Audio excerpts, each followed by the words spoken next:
전도서 5장 8절부터 20절까지 말씀 제가 봉독하도록 하겠습니다. 8절. 너는 어느 지방에서든지 빈민을 학대하는 것과 정의와 공의를 짓밟는 것을 볼지라도 그것을 이상히 여기지 말라. 높은 자는 더 높은 자가 감찰하고 또 그들보다 더 높은 자들도 있음이니라. 땅의 소산물은 모든 사람을 위하여 있나니 왕도 밭의 소산을 받느니라.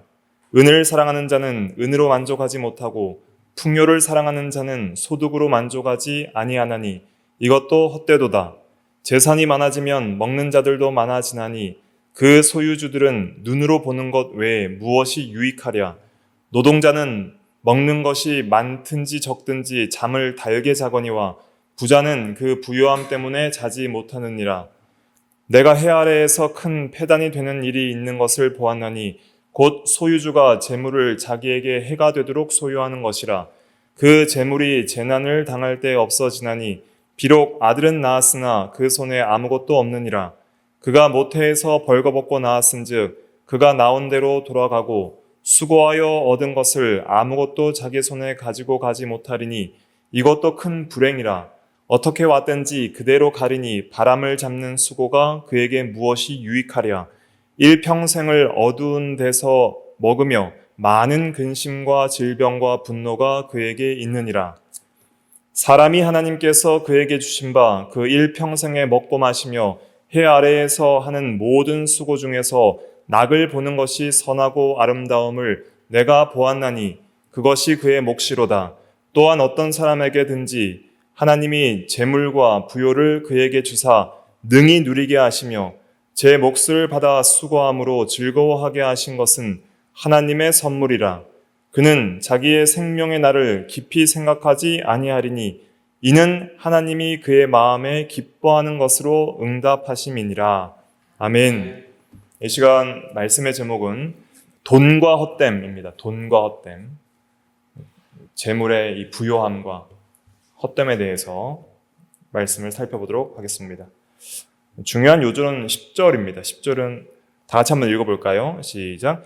은을 사랑하는 자는 은으로 만족하지 못하고 풍요를 사랑하는 자는 소득으로 만족하지 아니하나니 이것도 헛되도다. 여기서 은이라고 번역된 단어는 돈이라고도 번역할 수 있습니다. 은은 과거에 돈으로 사용되었거든요. 은으로 된 돈을 가리키는 거예요.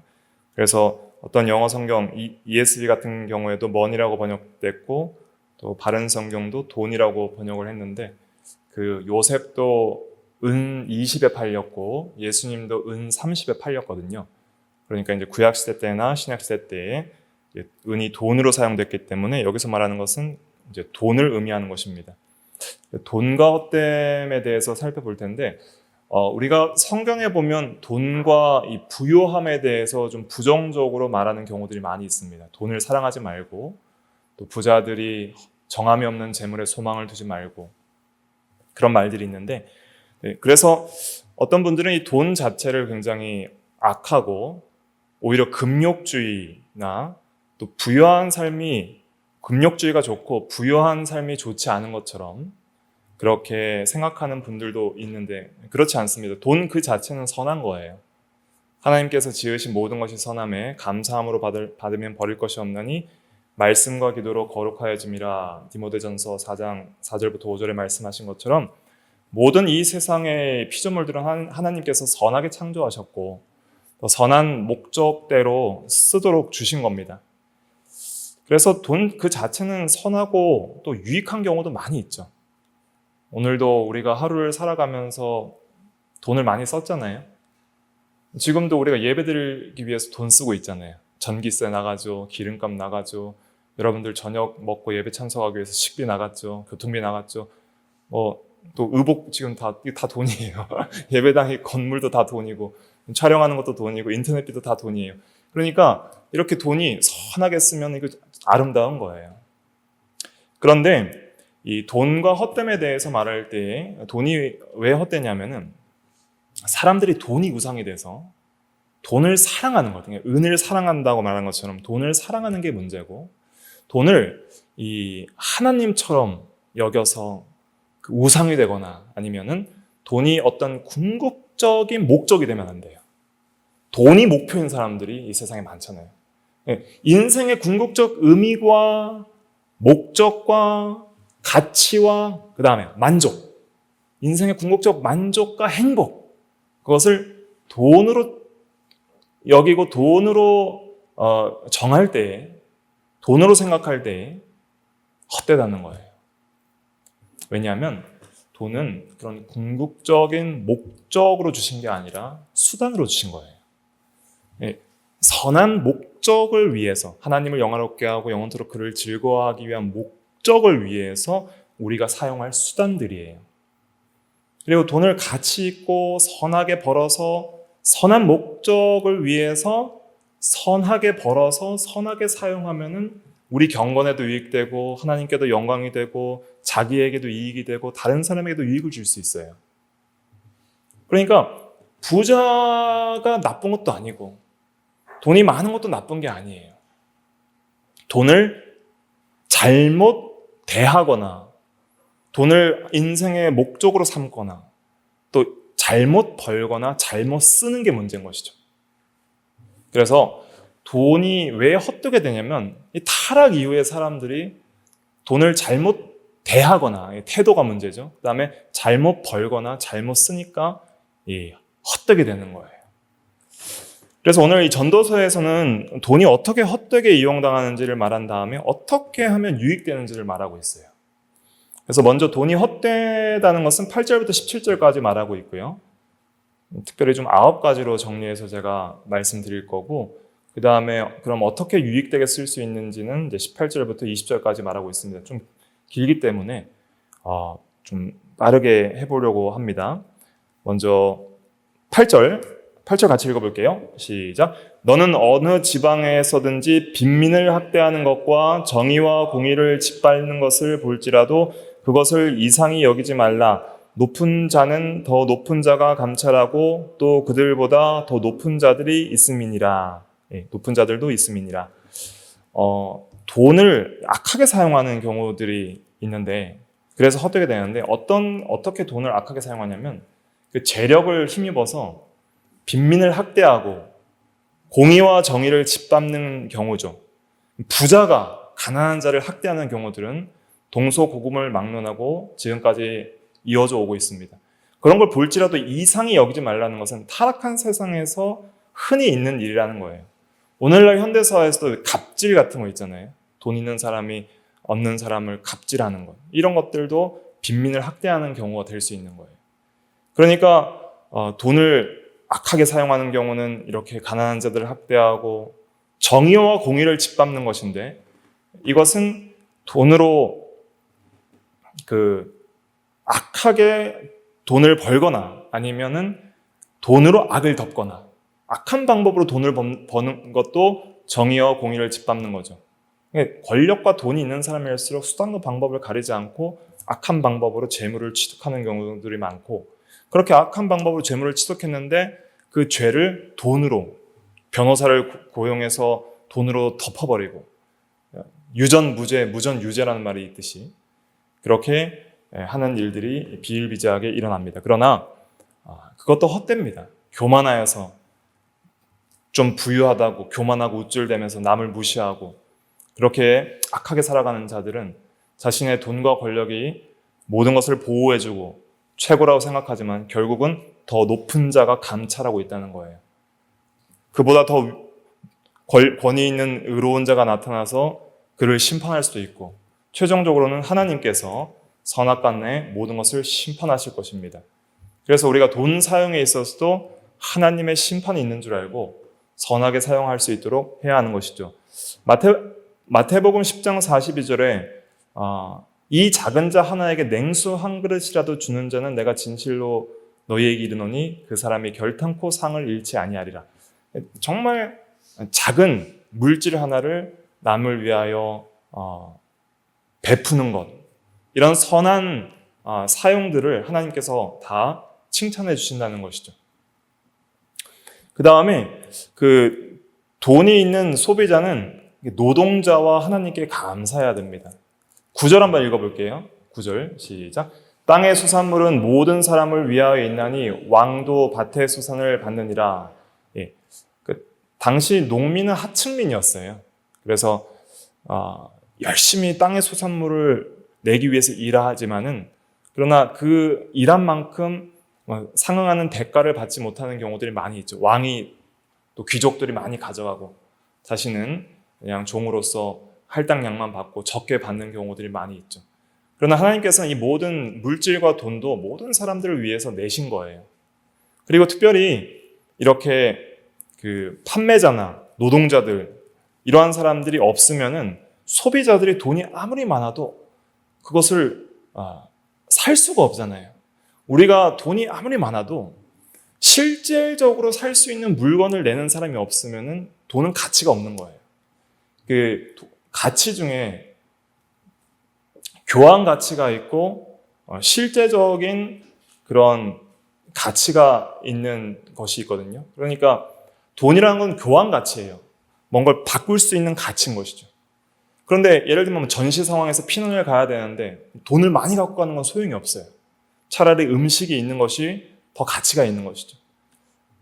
우리가 이 세상에서 돈이 아무리 많아도 농사꾼이 농산물을 만들어서 팔 수 있도록 내고 또 판매자가 그것을 팔 수 있도록 팔아주지 않으면 우리는 아무리 돈이 많아도 그 모든 것을 누릴 수가 없는 것이죠. 그러니까 왕도 아무리 부귀가 있고 권력이 있어도 농사꾼이 밭의 소산을 내지 않으면 밭의 소산을 먹을 수가 없는 거예요. 그러니까 돈이 있다고 우쭐대거나 갑질하거나 해서는 안 되고 우리가 좋은 식물을 수확하여서 파는 사람, 좋은 물건을 만들어서 파는 그러한 노동자와 판매자에게 감사하고 그 물건들을 사 나가야 되는 것이죠. 그래서 정말 가치 있는 물건들을 합리적인 가격에 팔 때에는 우리 그리스도인들은 또 너무 막 깎아서 인색하게 사려고 할 필요 없이 적당한 가격을 그 사람을 위해서 또 지불하는 것이 그것이 선한 것입니다. 그리고 또 그 모든 것을 주신 분이 누구예요? 하나님인 거예요. 하나님께서 이런 여러 사람들이 봉사하고 일하게 하셔서 결국 우리가 그런 물건들을 사고 또 우리가 누릴 수 있도록 하시니까 모든 것이 하나님으로부터 난 건 줄 알고 항상 우리가 감사하며 살아가는 것이 중요하죠. 돈이 있으면 이렇게 교만하기 쉬운데 이렇게 항상 돈이 있다고 우쭐대거나 교만하지 말고 감사하고 그러한 판매자에게도 우리가 감사하는 마음들을 가져야 되고 좋은 물건 만들어주고 좋은 식물들을 수확해서 파니까 감사하잖아요. 그 모든 2차 원인들을 이용해서 우리에게 모든 것을 후이주사 누리게 하시는 제1원인이신 하나님께 감사하는 그런 마음들이 있어야 하는 것이죠. 그리고 돈은 아무리 많아도 그 마음의 완전한 만족을 주지 못해요. 10절에 보면 은을 사랑하는 자는 은으로 만족하지 못하고 풍요를 사랑하는 자는 소득으로 만족하지 아니하나니 이것도 헛되도다 그랬습니다. 돈이라는 것은 사실은 굉장히 우리 인간에게 매력적인 것입니다. 사실 이 세상에서 돈은 거의 하나님과 같은 존재예요.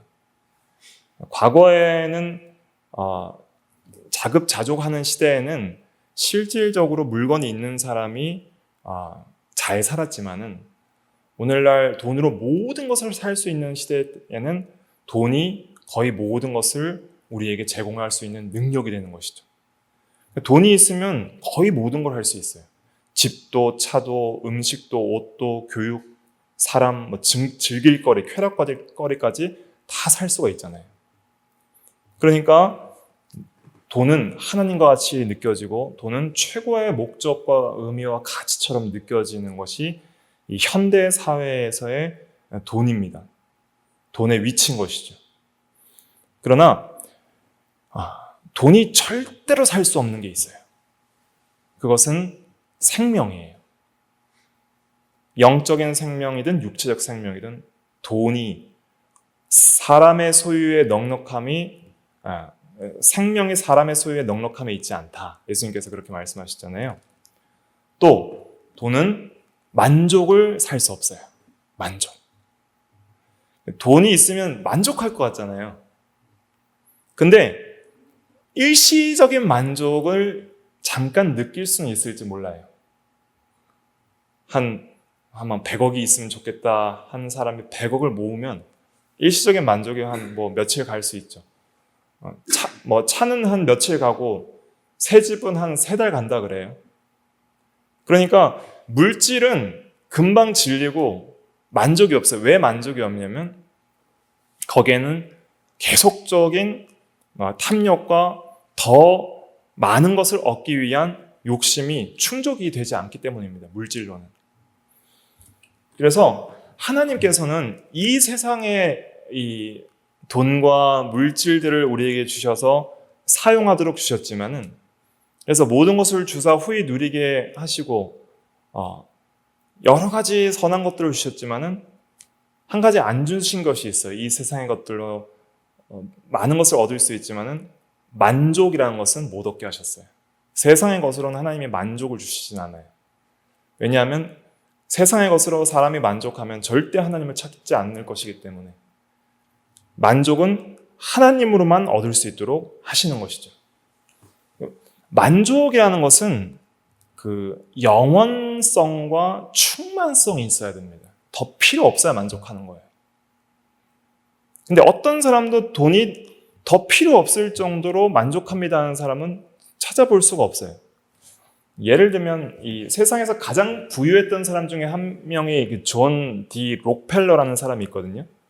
그 록펠러라는 사람에게 어떤 사람이 얼마나 많은 돈이 더 있어야지 충분하냐고 물었을 때에 아주 조금 더 필요하다 그랬어요. 그렇게 많은데 얼마나 많은지는 정확하게 알 수 없지만 세상 최고의 부자도 좀 더 많이 필요합니다.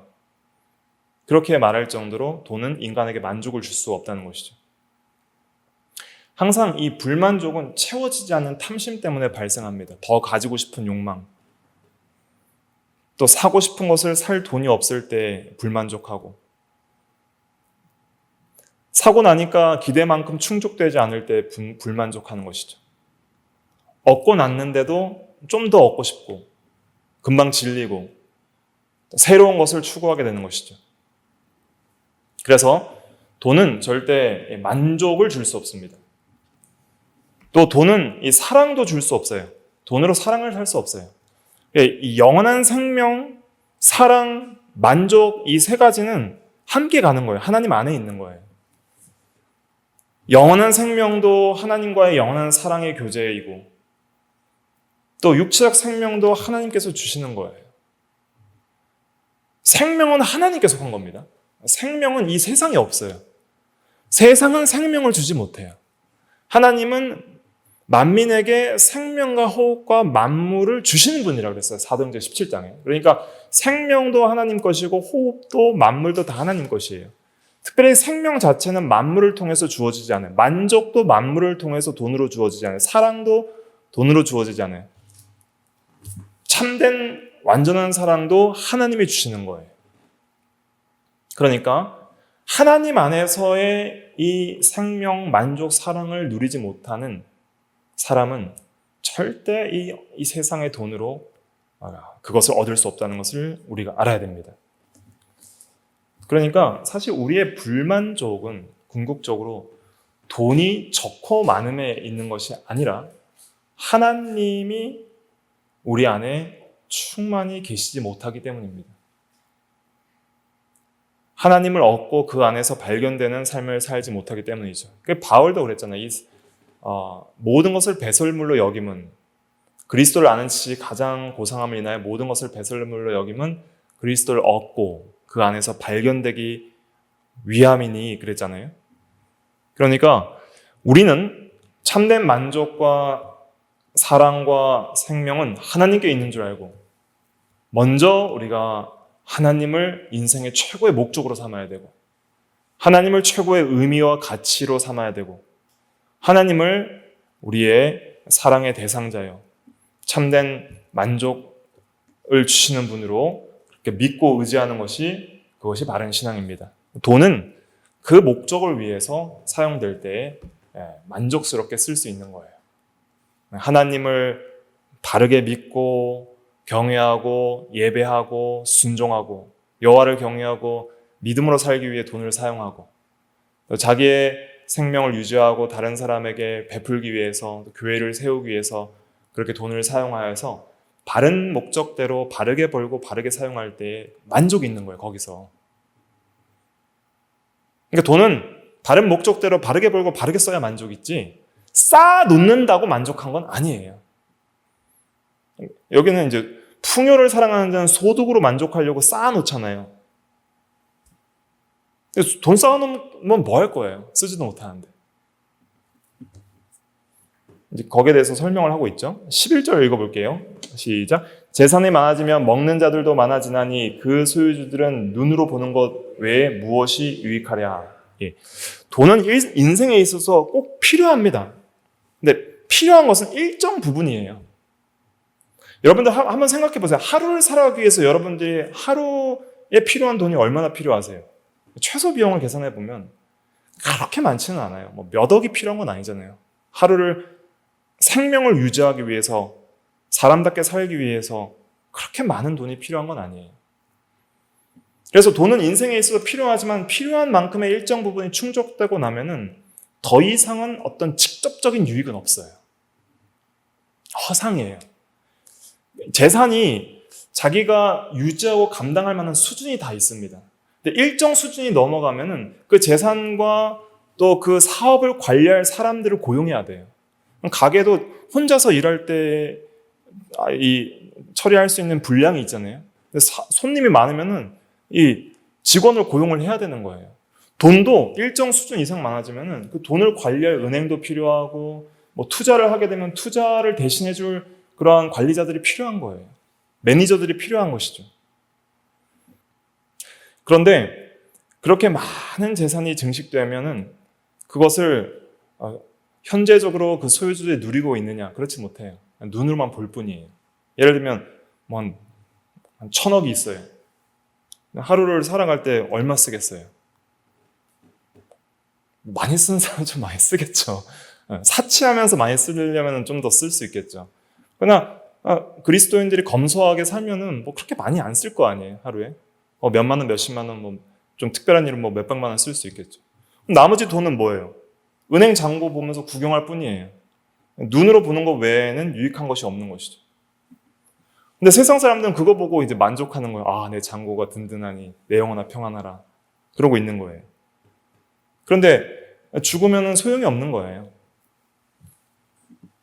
현재를 살아가는데 필요한 물질과 돈은 한정적이에요. 아무리 많아도. 결국 현재, 지금 이 순간 내가 그것을 소비하지 않는 돈은 구경만 할 뿐이에요.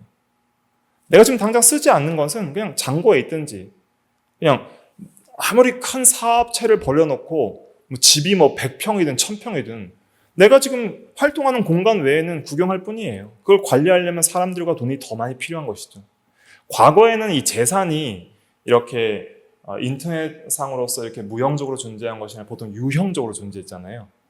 재산이 있으려면 쌓을 창고가 필요했고 땅이 필요했고 토지와 건물이 필요했고 그것을 관리하고 유지하기 위한 인력들이 필요한 거예요. 그러니까 실제적으로 이렇게 다 보이는 거예요. 오늘같이 은행 잔고에 있지 않고 소유가 늘어나면 그만큼 다 창고와 관리인들이 다 이렇게 보여요. 근데 자기는 쓰지도 못해요. 그 사람들 관리만 할 뿐이에요. 그러면 주인이 앉아서 내 돈이 잘 관리되고 있구나 이렇게 구경하는 것이죠. 그런다는 거예요. 그러니까 하루 입을 것과 먹을 것이 있으면 족할 줄로 알지라 한 말씀은 결국 너희들이 쓸 수 있는 것은 현재는 한정적이다. 일용할 양식이 있는 것으로 만족하며 사는 것이 그것이 믿음이고 그것이 바른 신앙이다. 이것을 가르쳐 주는 것이죠. 그렇다고 해서 재산을 쌓아놓는 것이 잘못됐다는 뜻이 아닙니다. 그 재산과 돈이 인생의 목적과 의미와 만족이 되어서는 안 된다는 것을 지금 말하고 있는 거예요.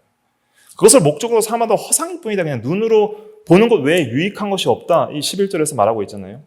돈을 통한 실제적인 즐거움을 거의 누리지 못하고 있는 상태를 말하고 있는 거예요. 그 다음에 12절 읽어볼게요. 시작. 노동자는 먹는 것이 많든지 적든지 잠을 달게 자거니와 부자는 그 부유함 때문에 자지 못하느니라. 예. 이것은 노동자가 무조건 좋고 또 이 부자가 나쁘다 이런 의미가 아닙니다. 여기서 말하는 노동자는 하루를 성실하게 일하는 사람을 가리키는 거예요. 하루를 부지런히 성실하게 일하면은 보람된 마음과 피곤함으로 인해 잠을 달게 자는 거예요. 근데 부자는 일반적으로 돈이 많다 보니까 어떻게 해요? 게으르고 나태해요. 폭식하고 운동도 하지 않고 일도 하지 않아요. 돈과 종만 관리하는 것이죠. 그러면은 왜 못 자냐면 부요함. 이 부요함이라는 것은 히브리 원어로는 사바인데 이것은 두 가지 의미가 있어요. 배부름의 의미가 있고 부요함의 의미가 있어요. 그러니까 첫째는 배불러서 못 자요. 부자들은 너무 많이 먹고 폭식하고 과식하는데 소화가 안 돼가지고 소화 불량 때문에 잠을 못 자는 경우들이 많은 거예요. 그리고 이 부요함 때문에 염려 근심이 많아요. 정신적인 압박이 많죠. 돈이 많을수록 어떻게 관리하고 혹시 이 돈이 손해가 되지 않을까? 이 돈을 어떻게 하면 더 불릴 수 있을까? 그런 많은 고민 속에서 염려와 근심과 세상 걱정 때문에 많은 생각 때문에 잠을 못 자는 거예요. 근데 잠이라는 것은 하나님께서 주신 복입니다. 하루의 수고를 쉬고 내일을 준비하는 복이에요. 그러니까 하나님께서 사랑하시는 자에게 잠을 주신다 그랬잖아요. 잠 잘 자는 것도 복이에요. 근데 잠을 잘 자려면 하루를 좀 피곤하게 일을 해야 돼요. 육체적으로도. 육체적인 노동을 하지 않은 일에 종사하시는 분들은 조금 힘들더라도 걷기 운동이나 이런 것들을 하셔서 또 잠을 잘 잘 수 있도록 이렇게 육체적으로 힘들 수 있게 하는 것이 도움이 됩니다. 상쾌한 잠은 오늘의 피로를 쉬고 내일을 준비하는 일이죠. 잠을 제대로 자지 못하면 다음 날도 제대로 살아가기가 힘들어요. 그러니까 결국은 복된 사람은 현재를 즐겁고 행복하고 의미 있고 복되게 살아가는 사람이에요. 근데 부자는 돈이 많아도 잠을 못 자면 그게 무슨 복된 삶이냐는 거예요. 근데 열심히 성실하게 일하는 사람은 잠을 달게 자니까 그 잠을 달게 자는 것 자체가 복된 삶이라는 뜻입니다. 그래서 하나님을 의지하고 믿음으로 성실하게 살아가면은 죄 짓고 살아가는 사람들이 밤에 잠을 못 자요. 밤에 뭘 많이 해요? 술 먹고 더 나가면 유흥하고 쾌락을 즐기고 심지어 마약을 하고 밤늦게까지 이 세상의 유혹과 쾌락에 젖어 있다가 잠을 못 자는 거잖아요. 꼭 돈이 없어도 오늘날 얼마나 많은 사람들이 밤에 여러 가지 미디어들, 컨텐츠들을 보다가 밤을 새기도 하고 잠을 못 자기도 하는 경우들이 있잖아요. 그러니까 믿음의 사람들은 잠도 잘 자야 됩니다. 일찍 주무시고 일찍 일어나서 기도하고 말씀 읽고 그렇게 살아가는 것이 그게 진짜 복이에요. 그래서 돈이 평안과 안식과 잠을 줄 수는 없다. 오히려 방해할 때도 많이 있다. 그래서 헛된 거예요. 그 다음에 13절 읽어볼게요. 시작. 내가 해 아래에서 큰 패단되는 일이 있는 것을 보았나니 곧 소유주가 재물을 자기에게 해가 되도록 소유하는 것이라. 해 아래에서 이 하나님 없는 이 세상에서 큰 패단이 뭐냐면은 소유주가 재물을 해가 되도록 소유하려는 것. 재물을 우리가 저축하고 모으는 것은 나쁜 게 아닙니다. 근데 해가 되도록 모으려는 것. 이것은 돈을 사랑하고 탐심 때문에 모으는 것인데 이렇게 하다 보면은 여러 가지 그 돈이 유입되지 못하고 헛되는데 오히려 그 돈이 해를 끼친다는 거예요. 어떤 경우에 해를 끼치면 먼저 자기를 파괴해요. 자기의 이 탐욕에 물들어서 살아가게 함으로써 죄를 짓게 하고 사람과의 인간관계도 파괴하고 궁극적으로 하나님과의 관계를 파괴하는 거예요.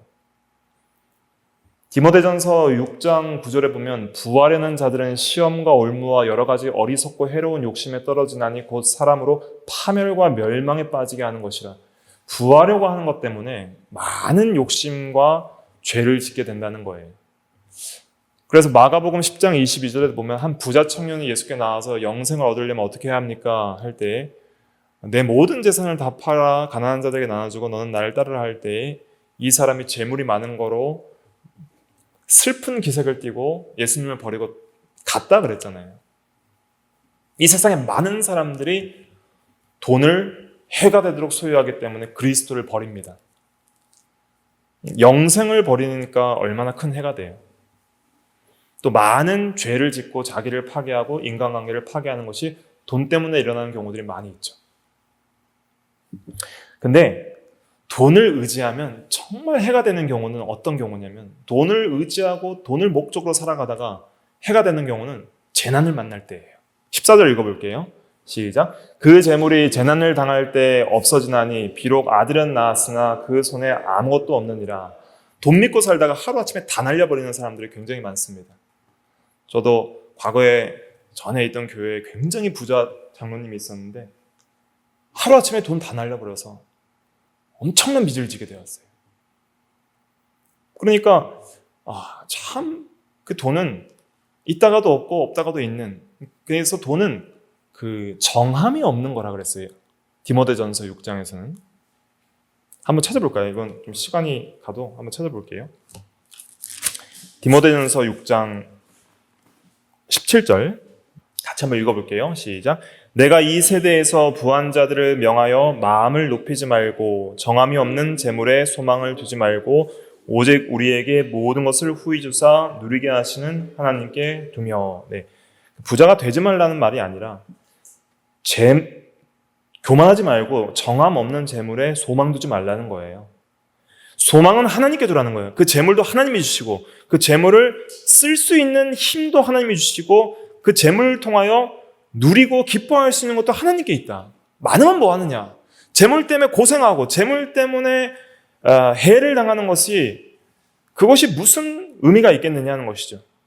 그러니까 오늘 전도서 5장 14절에도 재물이 재난을 당할 때 없어지면 그 재물 믿고 사는 사람에게는 모든 것을 다 잃어버리는 것 같은 거예요.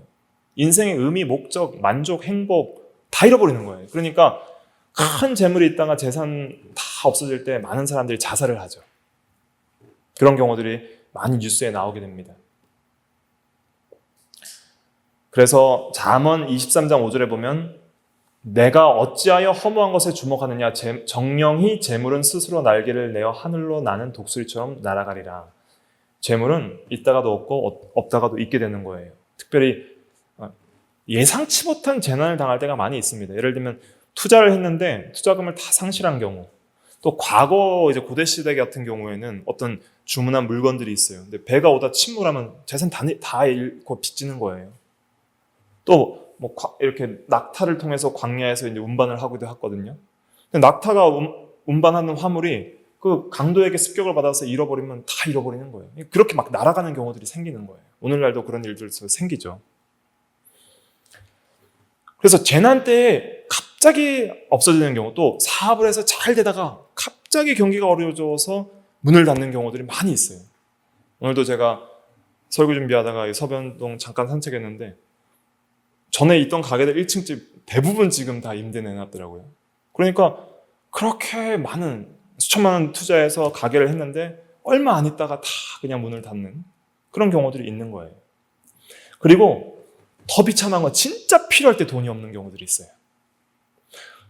우리가 지혜롭게 이 돈을 사용해야 되는데 정말 막 가치 없는 걸 살 때는 돈이 많아요. 돈이 많으니까 이것도 사고 저것도 사는데 진짜 요긴하게 필요할 때는 돈이 없는 경우들이 있는 거예요. 하나님이 보호해 주시지 않으면 이렇게 사람이 비참하게 되는 거예요. 그래서 여기 보니까 비록 아들은 낳았으나 그 손에 아무것도 없느니라. 아들을 낳으면 아들들도 키워야 되고요. 또 아들에게 재산을 물려줘야 되는 건 진짜 필요한 거잖아요. 양육비용 또 유산들 진짜 필요한데 아무것도 아들에게 물려줄 게 없는 것이, 그것이 꼭 필요할 때 돈이 없는 경우이죠. 보통 사람들이 재산을 쌓는 경우는 자식에게 유산을 주기 위함일 경우들이 많이 있는데 설상가상으로 아들을 낳았으나 물려줄 유산이 없는 것은 우리에게 좀 적용하면 꼭 필요할 때 돈이 없는 경우가 발생한다. 그래서 우리의 삶을 하나님께서 보호해 주셔야 됩니다. 일용할 양식을 주셔야 돼요. 꼭 필요한 것들, 지금 당장 요긴한 것들을 주셔야지 우리가 살아갈 수 있는 거예요. 그러니까 하나님을 의지해야 돼. 모든 것을 후히 주사 누리게 하시는 하나님께 우리의 소망을 둬야 하는 것이죠. 또 이 돈의 허무함은 결국 죽을 때 아무것도 가지고 가지 못해요. 15, 16절 읽어볼게요. 시작. 그가 모태에서 벌거벗고 나왔은즉 그가 나온 대로 돌아가고 수고하여 얻은 것을 아무것도 자기 손에 가지고 가지 못하리니 이것도 큰 불행이라. 어떻게 왔든지 그대로 가리니 바람을 잡는 수고가 그에게 무엇이 유익하랴. 네. 돈은 육체가 살아있을 때만 얻고 쓸 수 있어요. 그러니까 유한한 인생 속에서 한 7, 80년 이 인생 속에서 하나님을 믿고 순종하며 교회를 섬기며 거룩한 삶을 살아갈 수 있도록 우리에게 그런 목적과 수단에 이바지되도록 주신 거예요. 많든 적든 결국 유한한 사용 기간이 있어요. 그때만 쓰는 거예요. 결국 아무것도 가지고 오지 못하고 벌거벗고 나왔다가 아무 돈도 가지지 못하고 하나님께로 가는 거예요. 자, 그러면 어떻게 살아야 되겠습니까? 우리가 천국 갈 때 뭘 가지고 갈 거예요? 예수 그리스도의 의, 또 하나님 한 분 모시고 가는 거예요. 성령, 그리스도, 하나님 아버지, 그리스도의 의, 그것만 모시고 가는 거예요. 다른 건 없어요. 그리고 만들어진 인격, 천국 갈 때 그리스도를 닮아간 나의 인격과 형상, 그거 가지고 가는 거예요. 그거 말고 남는 거 없다. 그러니까 그럼 돈을 어떻게 써야 돼요? 하나님과 예수님과 성령님을 모시는데 이바지되도록 써야 돼요. 그리스도의 형상을 만들어 나가는데 이바지되도록 써야 되는 거예요. 그게 진짜 가치 있는 거예요. 땅에 내 재물을 쌓아두지 말고 하늘의 재물을 쌓아두는 것은 이런 거예요. 영원히 남아있을 것을 위해서 돈을 쓰는 것이 진짜 지혜자입니다. 지혜라는 것은 인생을 잘 사는 거거든요. 그리스도인들이 인생을 잘 살면 어떻게 해야 돼요? 영원을 위해서 현재를 살아야 돼요. 그러니까 영원을 위해서 현재도 돈을 잘 써야 돼요. 결국은 죽을 때 아무것도 남는 것이 없다. 결국은 죽을 때 아무것도 가져가 나갈 수 없으니까 어떻게 해야 돼요? 살아있는 동안 잘 써야 돼요. 현재를 잘 쓰는 게 중요하겠죠. 현재를. 그래서 마틴 루터는 이렇게 말했어요. 죽을 때 나는 나의 모든 재산을 버리게 될 것이다. 그래서 나는 살아있는 동안 버리겠다. 죽을 때 어차피 못 쓸 건데 살 때 제대로 쓰고 버리겠다는 것이죠. 그 다음에 17절 읽어볼게요. 5장 17절 시작. 평생을 어두운 데서 먹으며 많은 근심과 질병과 분노가 그에게 있느니라. 돈을 사랑하는 자는 일평생 어두운 데서 먹는다 그랬어요. 영적인 비참함을 가리키는 거예요. 밝은 것은 어떤 기쁨, 생명, 사랑, 의 이런 걸 가리킨다면 어두움은 슬픔, 죽음, 불안, 고통, 죄 이런 걸 가리키는 것이죠. 그러니까 영적인 흑암 속에 죄와 슬픔과 두려움과 근심과 고독과 하나님 없음, 하나님과의 단절된 마음 속에서 그렇게 살아가는 거예요. 그러니까 돈이 있으면 무슨 소용이에요? 영적 희락이 없는데. 영적 희락이 중요합니다. 그것이 돈을 가치 있게 만드는 거예요. 하루를 살고 먹고 마시고 돈을 쓸 때에도 하나님이 기뻐하시고 하나님이 함께 하시고 하나님을 말미암아 기뻐하는데 이바지 되도록 써야지. 하나님 보시기 부끄럽고 사람 보기 부끄럽고 하나님과 멀어지게 되고 하는 방식으로 돈을 사용해서는 안 된다는 것이죠. 그렇게 돈을 사랑하면서 그것을 목적으로 사는 사람에게는 근심, 질병, 분노가 있다고 그랬어요. 돈 걱정 때문에 근심하고 돈 때문에 영적인, 육적인 건전한 생활을 하지 못하니까 온갖 질병에 많이 걸려요. 정신적으로도 불안하고 육체적으로 방탕함으로써 건강을 해치죠. 또 분노가 있어요. 그 채워지지 않은 욕망과 욕심 때문에 이 구두쇠일수록 이 분노가 커지는 것이죠. 돈 때문에 얼마나 많이 싸웁니까, 사람들이? 돈 때문에 얼마나 화를 많이 내요. 없어도 화고 있어도 화고 돈 때문에 화나는 것만큼 어리석은 것도 없다. 그래서 이제 그럼 우리는 어떻게 살아야 되는가? 18절부터 20절이에요. 18절 같이 읽어볼게요. 시작. 사람이 하나님께서 그에게 주신 바 그 일평생을 먹고 마시며 해 아래에서 하는 모든 수고 중에서 낙을 보는 것이 선하고 아름다움을 내가 보았나니 그것이 그의 몫이로다. 먼저는 사람이 하나님께서 그에게 주신 것을 믿고 감사하고 하나님을 의지하는 것이 필요합니다.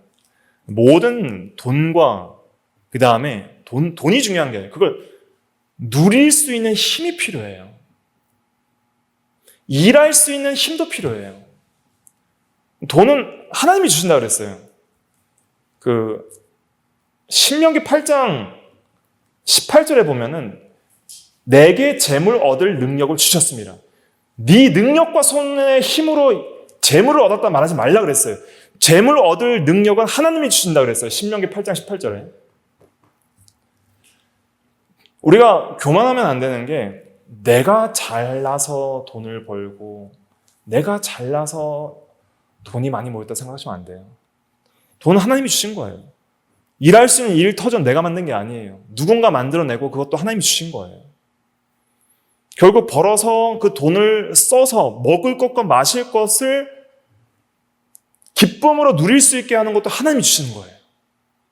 주기도문에 오늘 우리에게 일용할 양식을 주시옵고라고 기도하는 것은 일용할 양식뿐만 아니라 그것을 유익되게 먹고 마실 수 있는 힘도 달라는 기도거든요. 일용할 양식이 있으면 뭐예요? 그것 때문에 싸우고 다투고 소화불량 걸리고 토하고 하면 무슨 소용이 있어요? 그리고 그걸 기쁨으로 마시고 감사 기도드림으로 감사함으로 마셔서 먹고 마셔서 하나님으로 인하여 기뻐하고 그것이 힘이 되어서 영육 간에 선한 삶을 살아가는데 이바지되면은 그것만큼 선한 것이 없는 거예요. 돈도 먹는 것도 마시는 것도 다 선해요. 그렇게 선하게 누릴 수 있는 힘 하나님이 주시는 겁니다. 수고할 수 있는 힘 일평생을 먹고 마시며 해 아래에서 모든 수고 중에서 일을 하는 것 중에서 낙을 보는 것, 낙을 보는 것이 토브인데 이 즐거움, 선가 일으키는 거예요. 모든 수고 중에서 즐거움을 보고 선하고 아름다운 것을 보는 것, 그러니까 하나님이 주시는 겁니다. 일하는 기쁨, 오늘도 힘들지만 노동을 통해서 하루를 살아가게 하시고 먹고 마시게 하시고 하나님을 의지하며 선하게 부지런히 살아감으로써 우리에게 필요한 모든 것을 공급해 주신 하나님 감사합니다. 일하는데 감사함으로 하나님을 의지함으로 기쁨으로 일할 수 있는 그런 마음들, 일이 너무 힘들고 지겹고 지치고 하지 않고 그래도 일을 할 수 있는 것, 일을 할 수 있는 것 자체도 감사하셔야 돼요. 좀 힘들더라도.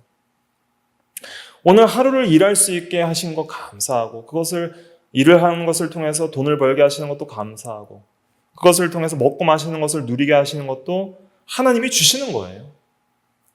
신분주의적 관점, 하나님이 주시고 누리게 하신다는 것, 그 하나님이 안 계시면 모든 것이 해가 되고 헛되다는 것, 이것을 아는 것이 바른 신앙이라는 것이죠.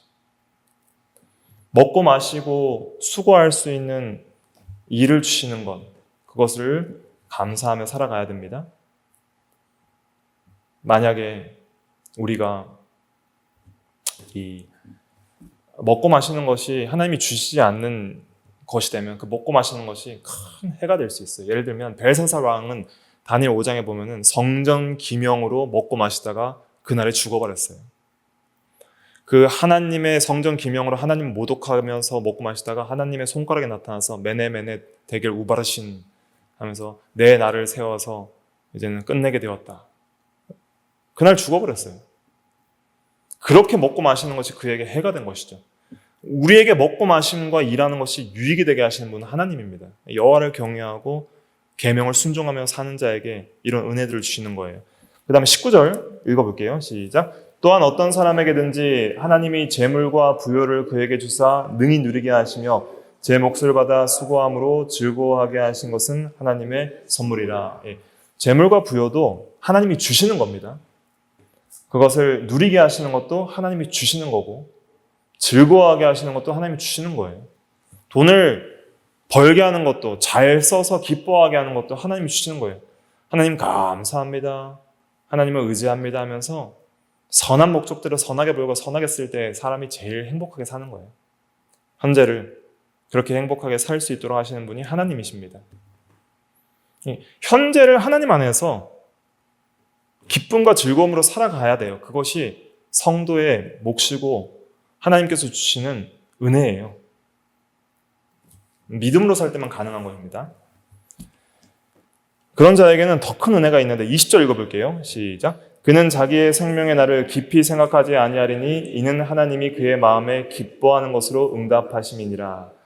이렇게 하나님이 모든 것을 주사 누리게 하시는 것을 믿고 하나님을 의지하며 사는 사람에게는 생명의 날을 깊이 생각 안 해요. 지나간 날들의 과거의 슬픔에 매여서 막 힘들어하지도 않고요. 앞으로 살 날과 죽을 날 때문에 염려하고 근심하지도 않아요. 하루하루를 살아요. 내일 일은 남 몰라요. 하루하루 살아요. 라는 복음서가 있잖아요. 유행이나 형통함도 내 뜻대로 안 돼요. 그러잖아요. 하나님께서 모든 것을 주시는 거예요. 그러니까 여기 보면 이는 하나님이 그의 마음에 기뻐하는 것으로 응답하심이니라 이렇게 번역됐는데 이것을 좀 쉽게 말씀드리면 하나님이 그의 마음에 기쁨을 주시기 때문이니라 이런 뜻입니다. 왜 자기 생명의 날을 깊이 생각 안 하냐면 하나님이 그의 마음에 기쁨을 주시기 때문이니라. 하나님이 하루하루를 살아갈 때 기쁨을 주시는 거예요. 돈이 기쁨을 주는 게 아니라 하나님이 기쁨을 주는 거예요. 하나님이 믿음으로 하나님을 의지하며 감사하며 거룩하게 사는 사람들에게 돈도 주시고요. 그걸 누릴 수 있는 힘도 주시고 일할 수 있는 힘도 주시고요. 돈을 썼을 때 즐거워할 수 있는 마음도 주시고 모든 생명의 날을 하나님께 맡길 수 있는 그런 안식과 그러니까 마음의 기쁨을 주시는 거예요. 어차피 우리의 생명은 하나님께 달려 있습니다. 하루를 믿음으로 사는 것이 제일 중요한 거예요.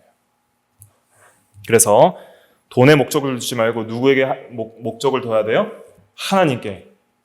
모든 것을 주사 후히 누리게 하시는 하나님께 소망을 두고 우리가 해야 될 것은 하나님의 영광을 위해 하루를 성실하게 일하고 자기가 맡은 일을 성실하게 하고 믿음으로 살면서 믿음으로 돈도 쏟아나가는 것이 중요하겠습니다. 다 같이 기도하겠습니다.